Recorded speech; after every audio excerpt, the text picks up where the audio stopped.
Eye of newt, tongue of dog, wool of bat, eye of frog, hadder's fork and blind worm's sting. Come on, baby, do the ting. Rubbish. No, you win. Yeah. Duncan, can we talk about Mr. Matthews? Dick, can I borrow my desk? Do you mind? This is my desk. It belongs to Duncan and Well, I Jane. just won Duncan's half. We'll use mine. Oh, Andy, do you fancy winning half a desk? I've got a desk.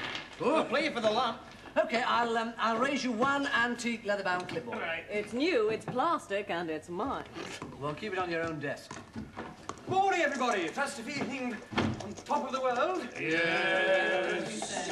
Andy, you're shivering. Are you cold? No. Yes, you are, Andy. You need a cup of coffee to warm you up. Oh, that's right. I'm freezing, Jimmy. Oh, well, I'll make it.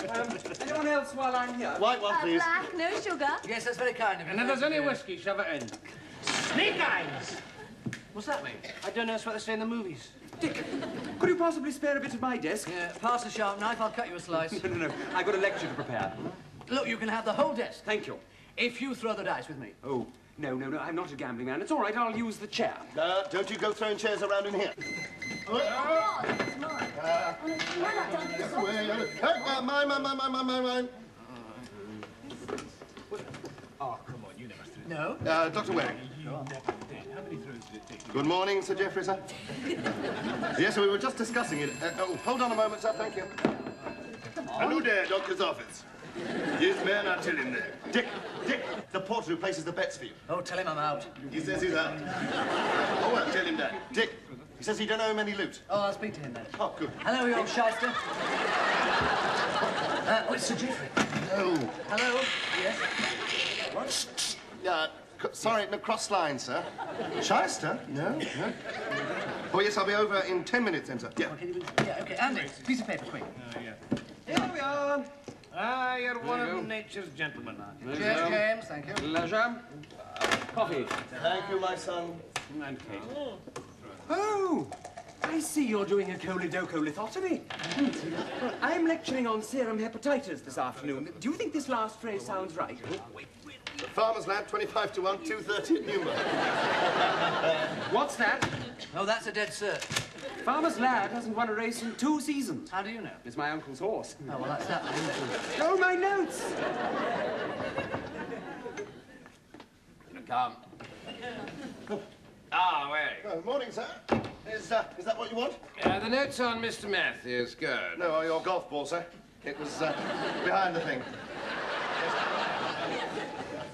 Now, what do you know about all this? Your right arm's a bit twisted. Right arm. What about the stomach? Oh, just hold it in. What way? Stomach muscles. Waring, Mr. Matthews will be under general anaesthetic. We can't say to him, please hold your tummy in. Oh, sorry, sir. I thought you talked about your tummy. Stop. Well, putty. Right. Now, what's all this about the right arm? Well, now. No, the right arm's normal, so it's perfect. What about the legs? Legs? Are they far enough apart? What? Am I standing correctly? Well, oh, you! I'm sorry. Yes. Yeah, good. Huh? You know, it would be easier like this. Yes, well, Sam Sneed used to use that method. Since it was made illegal, now he puts, Mary? Yeah, sure. He puts like that. I see. I've got some students coming to watch this morning. Uh-huh. Don't think you're quite up to teaching, sir. Coming to watch the operation. Oh, sorry. Now, you seem to know a lot about golf. Does anyone else play in your office? Well, there's not enough room, sir. No, we've only just about managed to work in there, sir. What's your handicap? Not enough desks. Now what are you talking about? Well, that's just it. You see, the office is too small. We need some small desks, sir. I mean, just small ones, not enormous ones, I thought. Well, look, if I've got time, I'll mention it to the hospital secretary. Oh, thank you, sir. Here, you have a go. Oh, all right. How long have you been interested in golf, sir? 2 years. Surprised you can't putt. Putt very much. But I haven't played. I've had my name down for Meadowdale Golf Club for 2 years, and they've just accepted me, so I thought I'd better learn the stupid game. Yeah, well, I'll have a word with Harry, sir. Harry? Yeah, he'll teach you. He's the club professional. I played him last Sunday.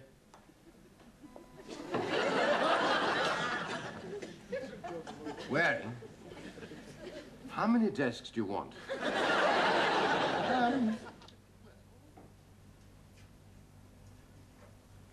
A nurse. Nurse, I've never seen this ward in such a disgusting state. Unmade beds, breakfast trays all over the place, patients running around. You junior nurses, I shall have to speak to Sister about this. Oh, please don't, Doctor. I'll tidy up. I'll do anything you say. Anything? Oh, well, I'll have a cup of coffee.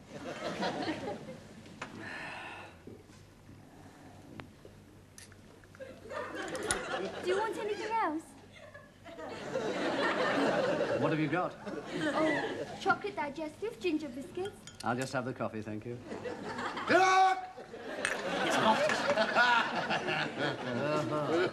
Waring! That's not bad at all, Dick.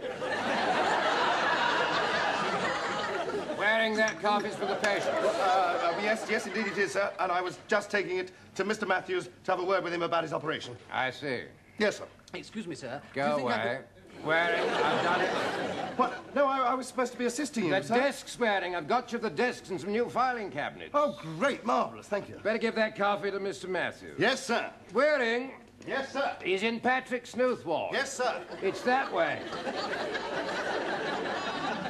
Now, Sawana, could you possibly give me a cup of tea? 2 sugars. Sorry.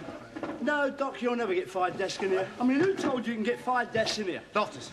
Ah, well, he's professor of surgery. I mean, he doesn't know anything. I mean, he's used to taking stuff out, not putting stuff in. Yeah, well, try. Okay. Good. Fred, will you bring it in? Bring it in. Coming down here. Straight down. Watch your backs. Over in the corner there. Stay in it. Stay in it. Bring it in here. Watch your head. Did you have a bell nose?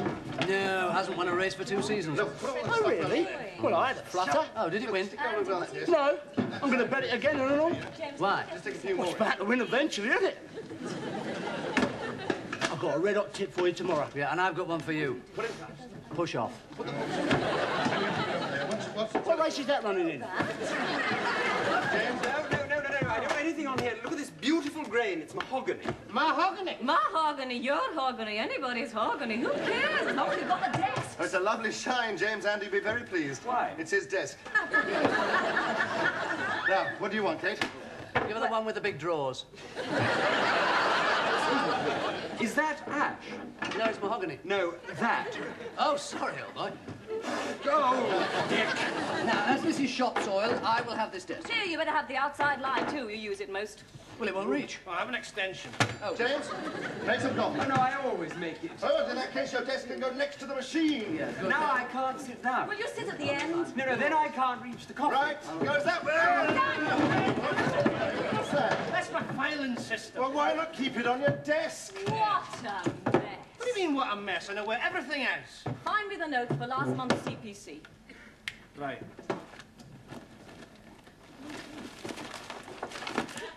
There. There. That isn't it. That's some poor devil's application for a new wheelchair. Oh, well, I know where that is. Come in.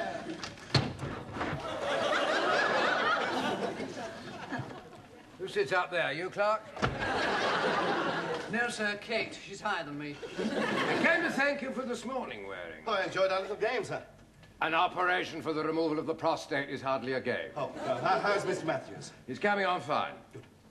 So is my putting. Yes, well, there's not much room for that in here, sir. What you need's a larger office. Oh, yes, we do. With enough room for, say, a fairway, a clubhouse, a few greens, and 5 desks. I'll ask the hospital secretary. But don't expect too much. What he says goes. Oh, that's all right. We can do without the clubhouse for now. Where do you want them, Doc? Want what? Your new filing cabinets. Only 3 of them? Only 3? No, wait a minute, no. Come. Hello, sir. Phoned Harry, sir. He said he'd be delighted to teach you. Oh. Well, any luck with the hospital secretary, sir? A hole in one, Waring. What, we've got a new office? Yes, Oh, marvellous, sir. Which one? this one. No, sir. We can't take your office. Oh, yes, you can. The hospital secretary says so. But don't worry about me. I've got a new one. Oh, good. Which one, sir? Your own one.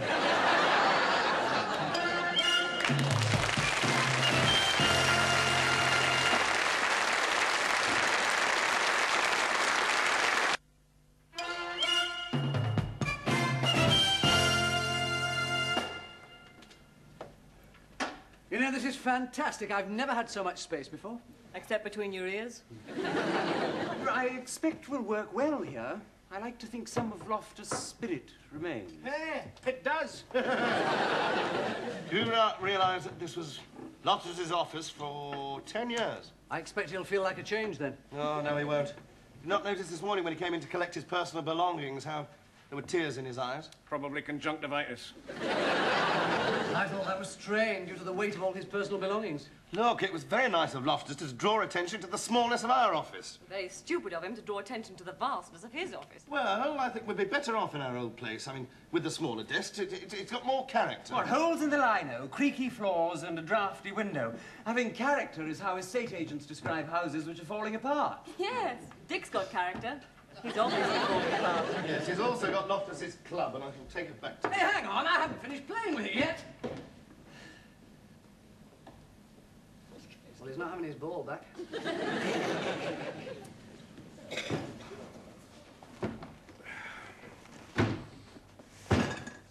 I didn't hear you knock.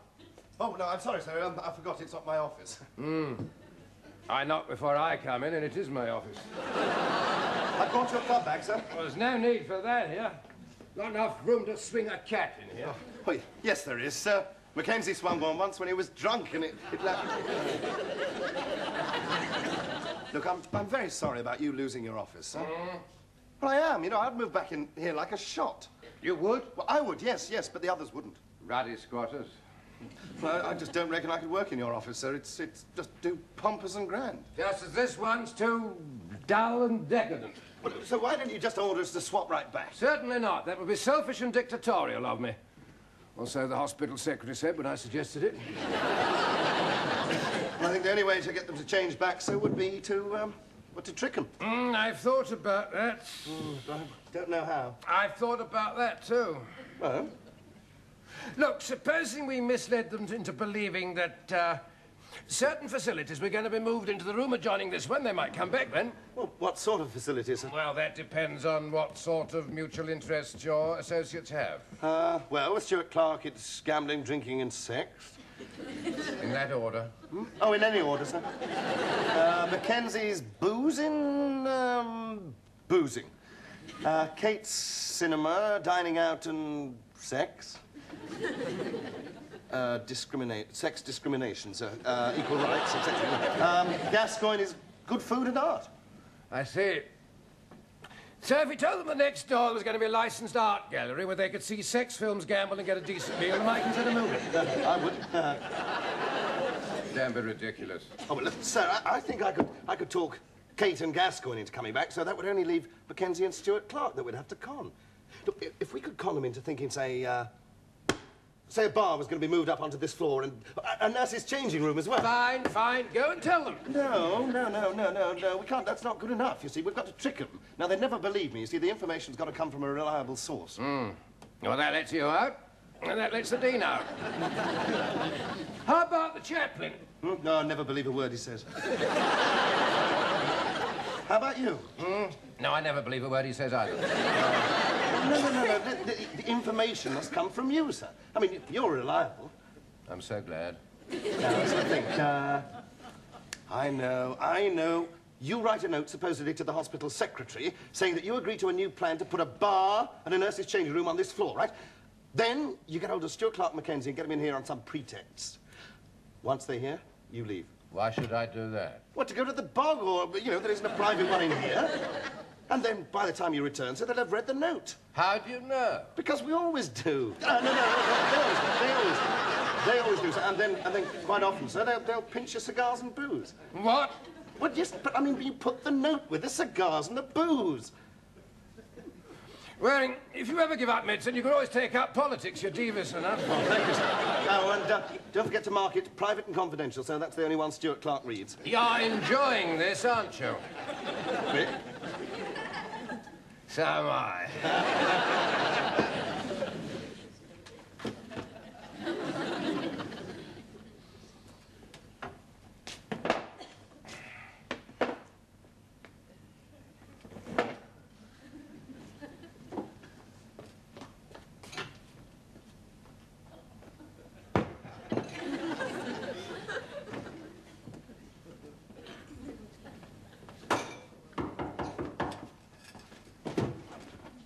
Come. You sit down. Thank you, sir. Now, you're probably wondering why I sent for you. Are you? Yes, sir. Well, there's no need to. No need to at all. Now, as you probably know, the administration of a hospital as vast as St. Swithin's is a complicated business. And far too often, major decisions of policy are taken without consulting the junior staff. Now, although we do have staff representatives on the hospital committee, they tend to be bright young whiz kids, ambitious types, and not representative of the more ordinary, mediocre types such as yourselves.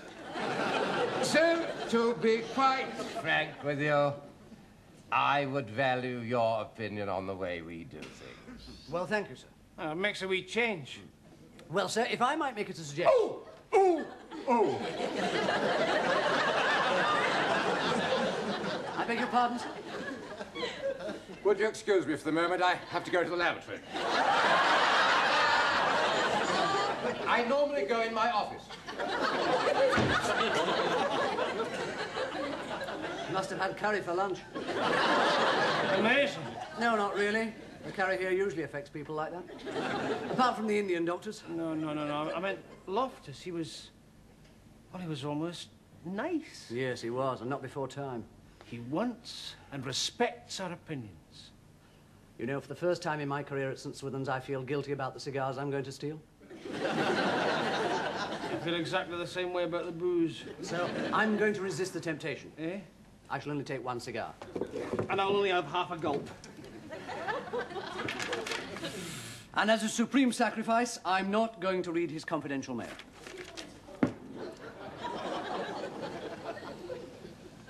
I'll go back now. No, hang on. You don't want to catch him, sir. No, give him a warning that you're coming. Say, bye-bye, sister, or something like that. All right, yes. Bye-bye, sister.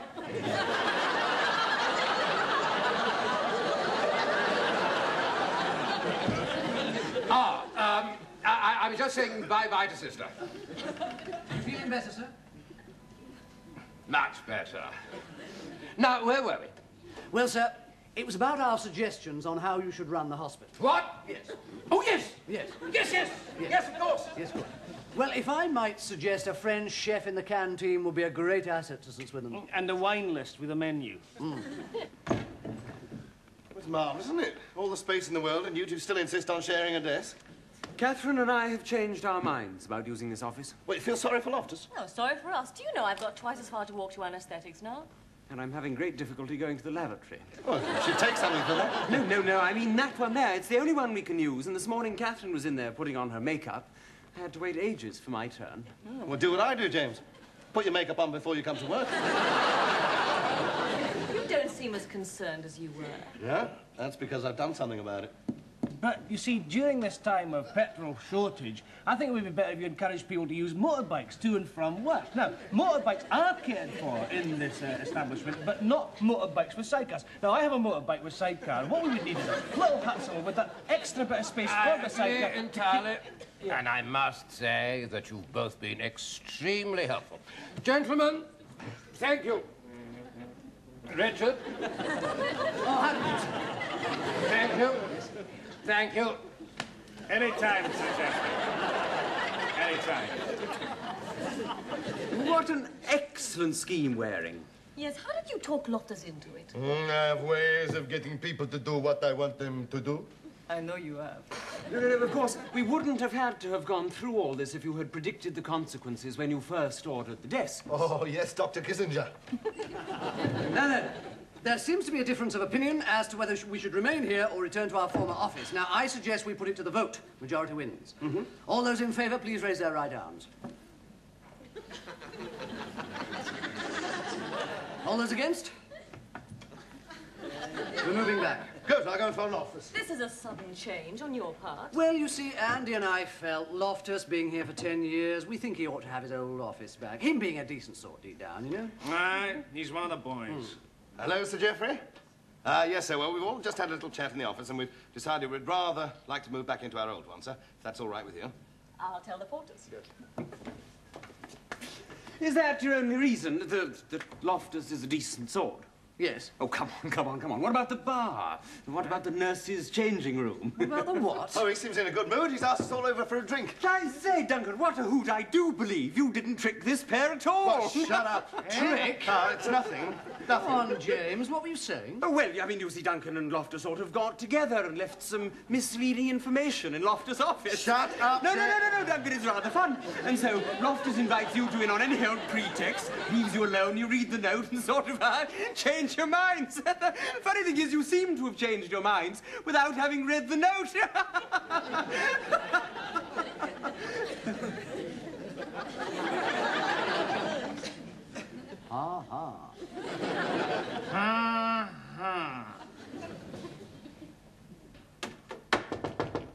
Come.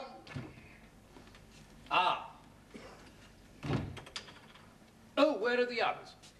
Just me, sir.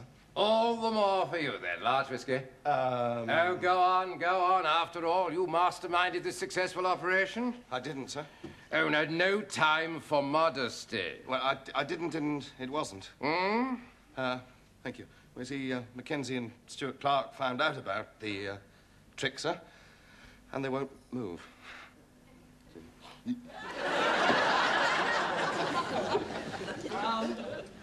Oh, I mustn't do that.